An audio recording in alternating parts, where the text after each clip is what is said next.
ದೇವರು ಪ್ರೀತಿಸುವ ಪ್ರೀತಿಯ ಬಿಗ್ ಜೆ ಟಿ ವಿ ಪ್ರಿಯ ವೀಕ್ಷಕರಿಗೆ ನಮ್ಮ ಕರ್ತನಾದ ಯೇಸು ಕ್ರಿಸ್ತನ ಹೆಸರಿನಲ್ಲಿ ನಿಮ್ಮನ್ನು ವಂದಿಸಿ ಸ್ವಾಗತ ಬಯಸ್ತಿದ್ದೇವೆ. ಬನ್ನಿರಿ, ದೇವರ ವಾಕ್ಯವನ್ನು ಇಂದು ನಾವು ಅಧ್ಯಯನ ಮಾಡಿಕೊಳ್ಳೋಣ.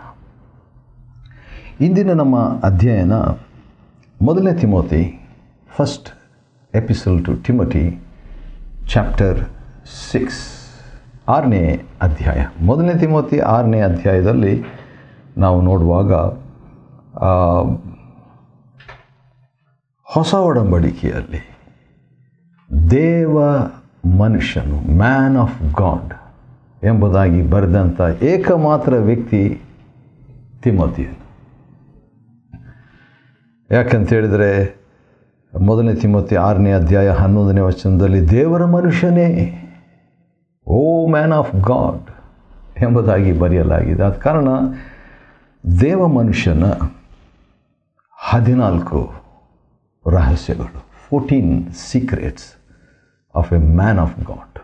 ದೇವ ಮನುಷ್ಯನ 14 ರಹಸ್ಯಗಳು. ಈ ಒಂದೊಂದು ರಹಸ್ಯಗಳನ್ನು ನಾವು ಅಧ್ಯಯನ ಮಾಡಿಕೊಳ್ಳುವಾಗ ದೇವರು ನಮಗೆ ತನ್ನ ಆತ್ಮನ ಪ್ರಕಟಣೆಯನ್ನು ದಯಪಾಲಿಸಲಿ.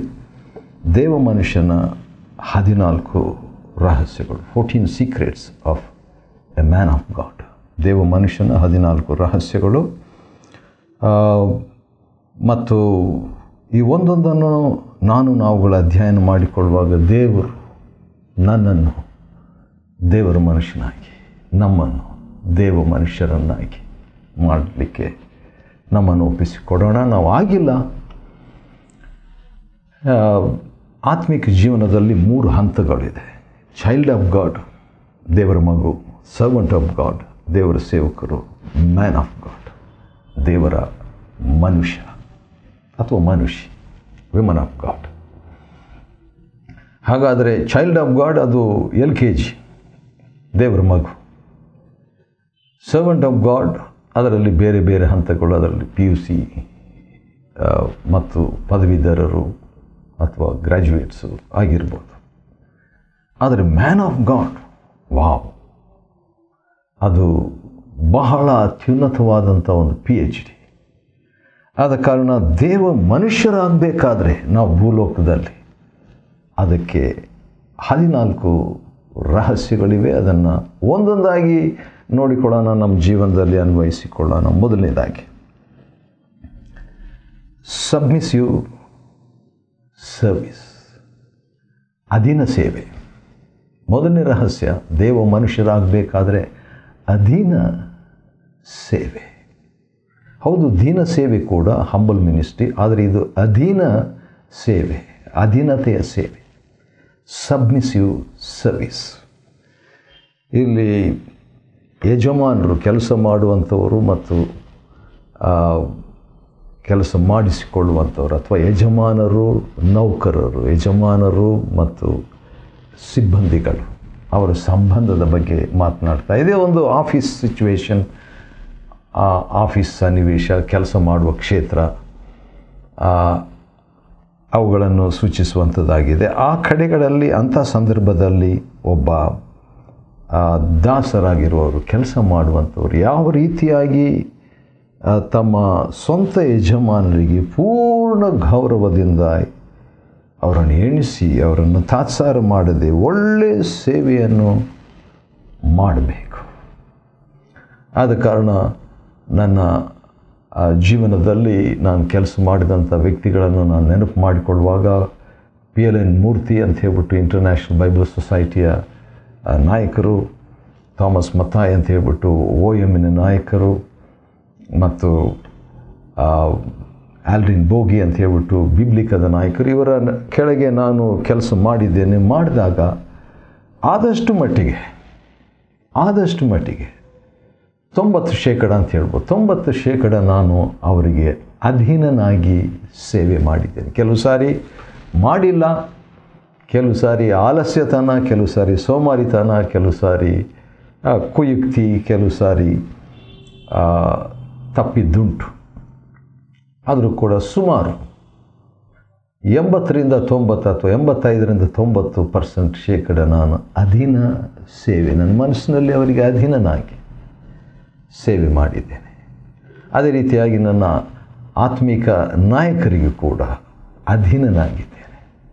ಸುಮಾರು 90% ಅಂತ ನಾನು ಯಾಕೆ ಹೇಳ್ತೀನಿ ಅಂದರೆ, ಒಂದು 10% ನಾನು ಮಾತು ಕೇಳಲಿಲ್ಲ, ಅವಿಧೇಯನಾದೆ, ನನ್ನದೇ ಆದ ರೀತಿಯಲ್ಲಿ ನಡ್ಕೊಂಡೆ, ತಿರುಗಿ ಬಿದ್ದೆ, ಹಿಂದೆ ಮಾತಾಡಿದೆ ಮತ್ತು ಅದಕ್ಕಾಗಿ ಅನಂತರ ಪಶ್ಚಾತ್ತಾಪ ಪಟ್ಟೆ, ಅದನ್ನು ಆದಷ್ಟು ಮಟ್ಟಿಗೆ ಸರಿಪಡಿಸಿಕೊಂಡೆ. ಆದುದರಿಂದ ದೇವ ಮನುಷ್ಯನು ನಾನು ಆಗಬೇಕಾದ್ರೆ ಮೊಟ್ಟ ಮೊದಲನೇದು ಅಧೀನ ಸೇವೆ. ಎರಡನೇದಾಗಿ ಶುದ್ಧ ವಾಕ್ಯ. ಶುದ್ಧ ವಾಕ್ಯ. 1 ತಿಮೋಥಿ 6ನೇ ಅಧ್ಯಾಯದ 3ನೇ ವಚನದಲ್ಲಿ ನಾವು ನೋಡುವಾಗ, ನಮ್ಮ ಕರ್ತನಾದ ಯೇಸು ಕ್ರಿಸ್ತನ ಶುದ್ಧವಾದ ಮಾತುಗಳು, ಭಕ್ತಿಗೆ ಅನುಸಾರವಾದಂತಹ ಮಾತುಗಳನ್ನು ನಾವು ಡೈಲಿ ಯೂಸ್ ಮಾಡಬೇಕು, ಅದನ್ನು ಅನ್ವಯಿಸಿಕೊಳ್ಬೇಕು, ಅದನ್ನು ಅಧ್ಯಯನ ಮಾಡಬೇಕು. ಹೆಚ್ಚಾಗಿ ಅದನ್ನು ನಾವು ಅನ್ವಯಿಸಿಕೊಳ್ಬೇಕು. ನಾವು ಅದನ್ನು ಅಧ್ಯಯನ ಮಾಡದೆ, ಅದನ್ನು ಓದದೆ, ಅದನ್ನು ಧ್ಯಾನಿಸದೆ ಅನ್ವಯ ಹೇಗೆ ಮಾಡ್ಕೊಳ್ತೀರಿ? ಆದ ಕಾರಣ ಅದನ್ನು ತಿಳ್ಕೊಳ್ಬೇಕು. ಅದನ್ನು ತಿಳ್ಕೊಂಡು ಅದನ್ನು ಅನ್ವಯಿಸಿಕೊಳ್ಳುವಾಗ ಏನಾಗ್ತದೆ? ದೇವ ಮನುಷ್ಯರಾಗ್ತೀವಿ. Become man and women of God. ಮೂರನೇದಾಗಿ, ಇದು ಎರಡನೇ ರಹಸ್ಯ. 1 ತಿಮೋಥಿ 6ನೇ ಅಧ್ಯಾಯದಿಂದ ನಾವೇನು ನೋಡ್ಕೊಳ್ತಿದ್ದೀವಿ ಅಂದರೆ, ದೇವ ಮನುಷ್ಯರ 14 ರಹಸ್ಯಗಳು, 14 secrets of a man of God. ಅದರಲ್ಲಿ ಮೂರನೇದು ಏನಂದರೆ, ಕೆಲವರಿಂದ ದೂರವಾಗಿರುವುದು. Being away from some people. ಕೆಲವರಿಂದ ದೂರವಾಗಿರುವುದು. ಇದು ಕೂಡ ಭಾಳ ಪ್ರಾಮುಖ್ಯ. ಒಬ್ಬ ದೇವ ಮನುಷ್ಯರಾಗಬೇಕಾದ್ರೆ ನಾವು ಹೌದು ಆತ್ಮಗಳನ್ನು ಪಾಪಿಗಳ ನಡುವೆ ಹೋಗಿ ಗೆಲ್ಲಬೇಕು, ನಿಜ. ಅದೇ ಸಂದರ್ಭದಲ್ಲಿ ಕೆಲವರು ಯಾರಾದರೂ ಬೇರೆ ವಿಧವಾದ ಉಪದೇಶವನ್ನು ಮಾಡಿಬಿಟ್ಟು ಒಂದನ್ನು ತಿಳಿಯದೆ ಕುತರ್ಕ ವಾಗ್ವಾದಗಳನ್ನು 4ನೇ ವಚನ 6ನೇ ಅಧ್ಯಾಯ 4ನೇ ವಚನ 1 ತಿಮೋಥಿ ಇವುಗಳನ್ನು ಮಾಡುವ ರೋಗಿಯಾಗಿ ಉಬ್ಬಿಕೊಂಡು ಇವುಗಳಿಂದ ಹೊಟ್ಟೆ ಕಿಚ್ಚು, ಜಗಳ, ದೂಷಣೆ, ದುಸ್ಸಂಶಯ ಇವೆಲ್ಲ ಆಗ್ತಾ ಇದ್ದರೆ ಇಂಥವರಿಂದ ದೂರವಾಗಿರು. ಇವತ್ತು ಒಬ್ಬ ವ್ಯಕ್ತಿಯ ವಿಷಯದಲ್ಲಿ ನಾನು ಹೋರಾಡಬೇಕಾಯಿತು. ಆ ವ್ಯಕ್ತಿಯ ವಿಷಯದಲ್ಲಿ ನಾನು ನೋಡುವಾಗ ಭಾಳ ಒಳ್ಳೆಯ ವ್ಯಕ್ತಿ, ನನಗಿಂತಲೂ ಒಳ್ಳೆಯ ವ್ಯಕ್ತಿ ಎಂಬುದಾಗಿ ಹೇಳಲಿಕ್ಕೆ ನಾನು ಸಂಕೋಚ ಪಡಲ್ಲ.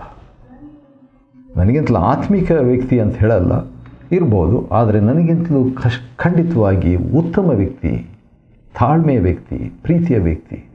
ಆದರೂ ಕೂಡ ಅವರಲ್ಲಿ ಒಂದು ಅಭ್ಯಾಸ, ಸುಳ್ಳು ಹೇಳೋದು. ಪ್ರತಿ ಸಾರಿ ಸುಳ್ಳು ಹೇಳೋದು, ಬಾಯಿ ತೆಗೆದರೆ ಸುಳ್ಳು ಹೇಳೋದು. ಒಂದು ಮೆಸೇಜೇ ನಾನು ಸುಳ್ಳಿನ ವಿಷಯದಲ್ಲಿ ಹೋದ ಭಾನುವಾರ ತಗೋಬೇಕಾಯ್ತು. ಯಾಕಂತ ಹೇಳಿದರೆ ಸುಳ್ಳು ಹೇಳಬಾರ್ದು ಅಂತ ಹೇಳ್ಬಿಟ್ಟು. ಆದರೂ ಕೂಡ ಮತ್ತು ಇಂದು ಕೂಡ ಒಂದು ತಾಸಿಗೆ ಮುಂಚಿತವಾಗಿ ನೋಡುವಾಗ ಹೌದು ಸುಳ್ಳು ಹೇಳಿದ್ದಾರೆ ಅಂತ ಗೊತ್ತಾಯಿತು. ಆದ ಕಾರಣ ಅಂಥ ಸಂದರ್ಭದಲ್ಲಿ ನಾವು ಏನು ಬೈಯೋದು ಬೇಡ, ಮಾತಾಡೋದು ಬೇಡ, ಆರ್ಗ್ಯೂ ಮಾಡೋದು ಬೇಡ. ನಿಮ್ಮ ದಾರಿ ನೀವು, ನನ್ನ ದಾರಿ ನಾನು. ಪ್ರಯತ್ನ ಮಾಡದೆ ಸಹಾಯಕರವಾಗಿ ಇರಲಿಕ್ಕೆ, ಸೇವೆ ಏನಾದರೂ ಮಾರ್ಪಡಿಸಲಿಕ್ಕೆ. ಆದರೆ ನನ್ನ ಸಹಾಯ ತಗೊಳ್ಳಿಲ್ಲ ಅಂದರೆ ನಾವೇನು ಮಾಡಬೇಕು? ದೂರವಾಗಿ ಇರಬಹುದು. ಅದೇ ದೇವರ ವಾಕ್ಯ ಹೇಳುವಂಥದ್ದು. 4ನೇದಾಗಿ ನಾವೇನು ನೋಡ್ಕೊಳ್ತಾ ಇದ್ದೀವಿ ಅಂತ ಹೇಳಿದ್ರೆ, ದೇವ ಮನುಷ್ಯರ 14 ರಹಸ್ಯಗಳು. 4ನೇ ರಹಸ್ಯ ಏನಂದರೆ ಸಂತೃಪ್ತಿ. ವಾವ್, ಕಂಟೆಂಟ್ಮೆಂಟ್, ಸಂತೃಪ್ತಿ, ತೃಪ್ತರಾಗಿರುವಂಥದ್ದು, ಸಂತೃಪ್ತಿಯಾಗಿರುವುದು. 1 ತಿಮೋಥಿ 6ನೇ ಅಧ್ಯಾಯ 6ನೇ ವಚನ ಮತ್ತು 7ನೇ ವಚನದಲ್ಲಿ ನೋಡುವಾಗ ಸಂತೃಪ್ತಿಯಾಗಿರುವಂಥದ್ದು ಅದು ಭಾಳ ಪ್ರಾಮುಖ್ಯ. ಯಾಕಂದರೆ ತೃಪ್ತಿಯೊಂದಿಗಿರುವ ದೇವಭಕ್ತಿಯೇ ದೊಡ್ಡ ಲಾಭ. ವಾವ್! ಏನಾದರೂ ಒಂದು ವ್ಯಾಪಾರದಲ್ಲಿ ದೊಡ್ಡ ಲಾಭ ಸಿಕ್ಬಿಟ್ರೆ ಹೇಗೆ? ನಾನು ಕೂಡ ಒಂದು ಚಿಕ್ಕ ಏನೋ ಒಂದು ವ್ಯಾಪಾರ ಸಣ್ಣ ರೀತಿಯಲ್ಲಿ, ಅಂದರೆ ಒಂದು ಜಮೀನು ಸೇಲ್ ಮಾಡುವಂಥ ನನ್ನ ಸ್ವಂತ ಜಮೀನು ಸೇಲ್ ಮಾಡುವ ವಿಷಯದಲ್ಲಿ ಲಾಭ ಹುಡುಕ್ತಾ ಇದ್ದೀನಿ. ಅದಕ್ಕಾಗಿ ಪ್ರಾರ್ಥನೆ ಮಾಡ್ತಾ ಇದ್ದೀನಿ, ಪ್ರಯತ್ನ ಮಾಡ್ತಾ ಇದ್ದೀನಿ. ಆ ರೀತಿಯಾಗಿ ಬಂದಾಗ ಒಂದು ವೇಳೆ ಅದು ಏನಾದರೂ ಈ ವಾರದಲ್ಲಿ ದೇವ್ರ ಕೃಪೆಯಿಂದ ಅಥವಾ ಈ ತಿಂಗಳಲ್ಲಿ ಸೇಲ್ ಆಗಿಬಿಟ್ರೆ ದೊಡ್ಡ ಲಾಭ. ಆದರೆ ಅದಕ್ಕಿಂತಲೂ ದೊಡ್ಡ ಲಾಭ ಸಂತೃಪ್ತಿಯೊಂದಿಗಿರುವ ದೇವ ಭಕ್ತಿ. ಆ ರೀತಿಯಾಗಿದ್ದಾಗ ಏನಾಗ್ತದೆ? ದೇವರ ಮನುಷ್ಯರಾಗ್ಬಿಡ್ತೀವಿ. ಸಂತೃಪ್ತಿಯು ದೇವ ಮನುಷ್ಯರಾಗುವುದಕ್ಕೆ 4ನೇ ರಹಸ್ಯ. 5ನೇದಾಗಿ, ನಾವು ದೂರವಾಗಿರು ಅಂತ ಹೇಳುವಾಗ ವ್ಯಕ್ತಿಯಿಂದ ದೂರವಾಗಿರಬೇಕು ಅಂತ ಹೇಳ್ಬಿಟ್ಟು 3ನೇ ರಹಸ್ಯ. ಈಗ ವ್ಯಕ್ತಿಯಿಂದ ಅಷ್ಟೇ ಅಲ್ಲ, ಕೆಲವು ಸಂಗತಿಗಳಿಂದ ದೂರವಾಗಿರಬೇಕು ಎಂಬುದಾಗಿ ನೋಡ್ತೀವಿ. ಇದು 5ನೇ ರಹಸ್ಯ. ಯಾವುದರಿಂದ ನೋಡಿದರೆ 10ನೇ ವಚನ, ಹಣದ ಪ್ರೀತಿಯು ಸಕಲ ವಿಧವಾದ ಕೆಟ್ಟತನಕ್ಕೆ ಅದು ಬೇರಾಗಿದೆ. ಕೆಲವರು ಅದಕ್ಕಾಗಿ ಆತುರಪಟ್ಟು ನಂಬಿಕೆಯಿಂದ ದೂರ ಹೋಗಿ ಅನೇಕ ದುಃಖಗಳಿಂದ ತಮ್ಮನ್ನು ತಿವಿಸಿಕೊಳ್ತಾರೆ. ಆ ರೀತಿಯಾಗಿ ತಿವಿಸಿಕೊಳ್ಳುವಾಗ ಏನಾಗ್ತದೆ? ಅದು ನಂಬಿಕೆ ಹೋಗ್ಬಿಡ್ತದೆ. ವಿಶ್ವಾಸದಿಂದ ಹೋಗ್ಬಿಟ್ಟಾಗ ಏನಾಗ್ತದೆ? ಸಕಲ ವಿಧವಾದ ಕೆಟ್ಟತನ ಬಂದುಬಿಡ್ತದೆ. ಸಕಲ ವಿಧವಾದ ಕೆಟ್ಟತನ ಬಂದಾಗ ಅವುಗಳಿಂದ ದೂರವಾಗಿರಬೇಕಂತ ತೀರ್ಮಾನ ತಗೊಳ್ಳುವಾಗ ಏನಾಗ್ತದೆ?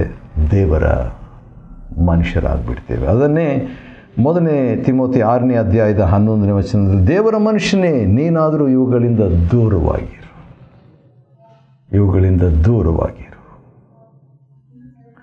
ಯಾವುಗಳಿಂದ ದೂರವಾಗಿರಬೇಕು? ಹಣದಾಶೆಗೆ, ಅದಕ್ಕಾಗಿ ಹಣಕ್ಕಾಗಿ ಆತುರ ಪಡುವಂಥದ್ದು, ನಂಬಿಕೆಯಿಂದ ದೂರ ಹೋಗುವುದು, ಅನೇಕ ದುಃಖಗಳಿಂದ ತಿವಿಸಿಕೊಳ್ಳುವುದು, ಇವುಗಳಿಂದ ದೂರವಾಗಿದ್ದರೆ ಏನಾಗ್ತೀವಿ? ದೇವರ ಮನುಷ್ಯರಾಗ್ಬಿಡ್ತೇವೆ. ವಾವ್! 6ನೇದಾಗಿ ಕೆಲವು ವಿಷಯಗಳಿಗೆ ದೂರವಾಗಿರಬೇಕು, ಕೆಲವು ವಿಷಯಗಳನ್ನು ಸಂಪಾದಿಸಿಕೊಳ್ಬೇಕು, ಬೆನ್ನಟ್ಟಬೇಕು, ಅವುಗಳನ್ನು ಹಿಂಬಾಲಿಸಬೇಕು. ಯಾವ್ದ್ಯಾವುದು?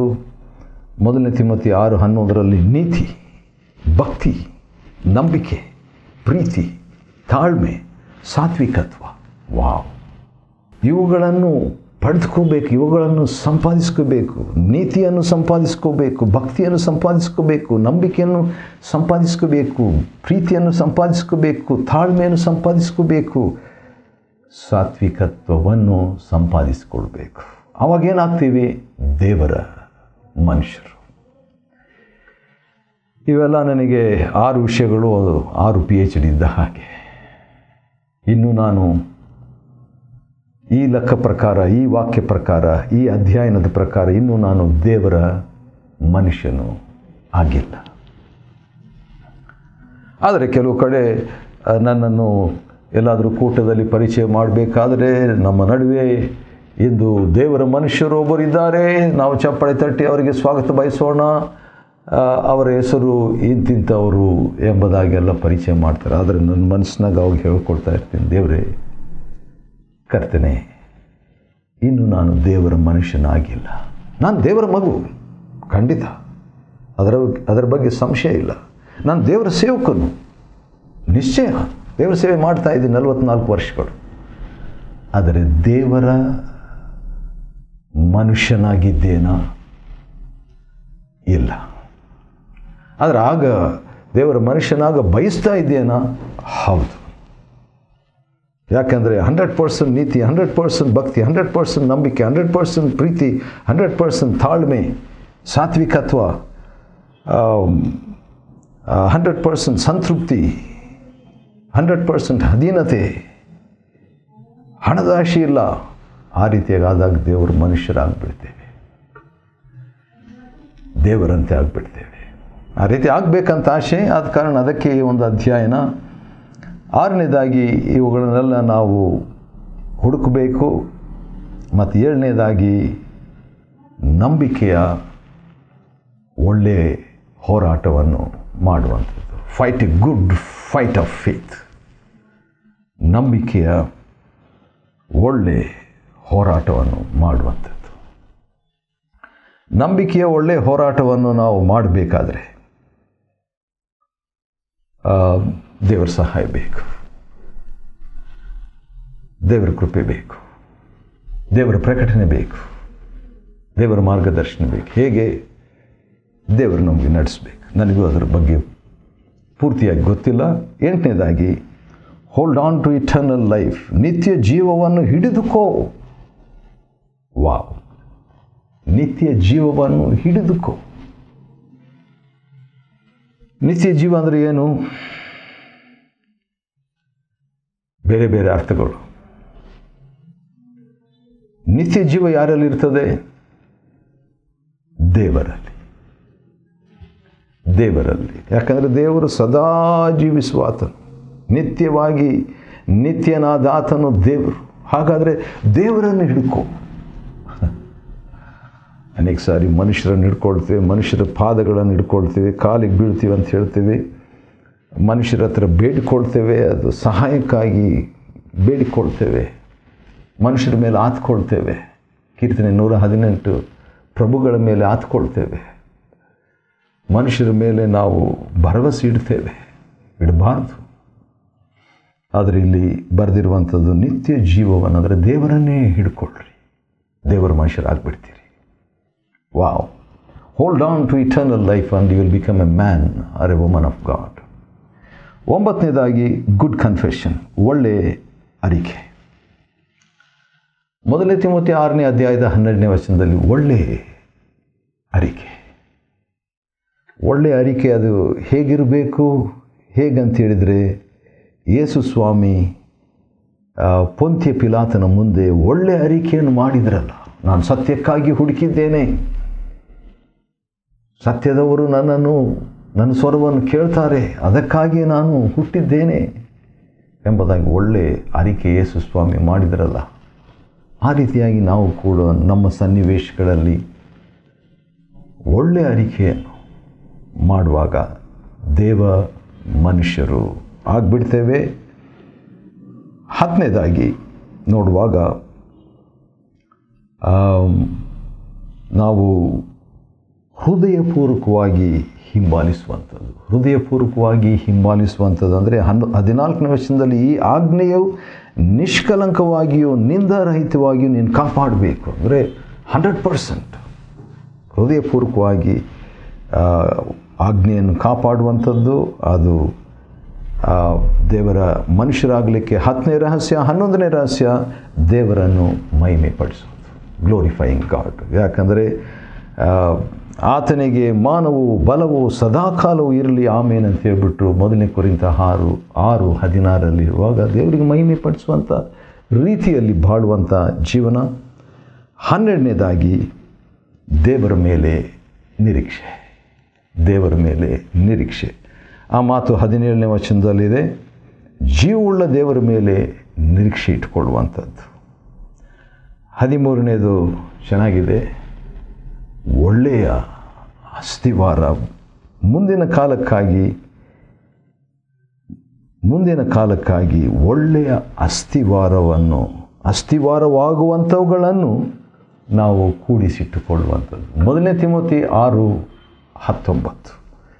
ಬ್ಯಾಂಕ್ ಅಕೌಂಟ್ ನಮಗಿದೆ, ಬ್ಯಾಂಕ್ನಲ್ಲಿ ಕೂಡಿಸ್ತೀವಿ. ಕೆಲವು ಸಾರಿ 1ಕ್ಕಿಂತಲೂ ಹೆಚ್ಚು ಬ್ಯಾಂಕ್ ಅಕೌಂಟ್ಗಳು ನಮಗಿದೆ. ದೇವರು ಆ ರೀತಿಯಾಗಿ ಆಶೀರ್ವದಿಸಿದ್ದಲ್ಲಿ ಒಳ್ಳೆಯದೇ. ಆದರೆ ಆತ್ಮಿಕ ಬ್ಯಾಂಕು, ಆತ್ಮಿಕ ಆಸ್ತಿ ಕಳ್ಳರು ಕನ್ನ ಹಾಕದಂತೆ ಕಾಯುವಂಥದ್ದು, ಅದು ಕೊಡಬೇಕು. ಕೊನೆಯದಾಗಿ 14ನೇದಾಗಿ ಕೃಪೆ.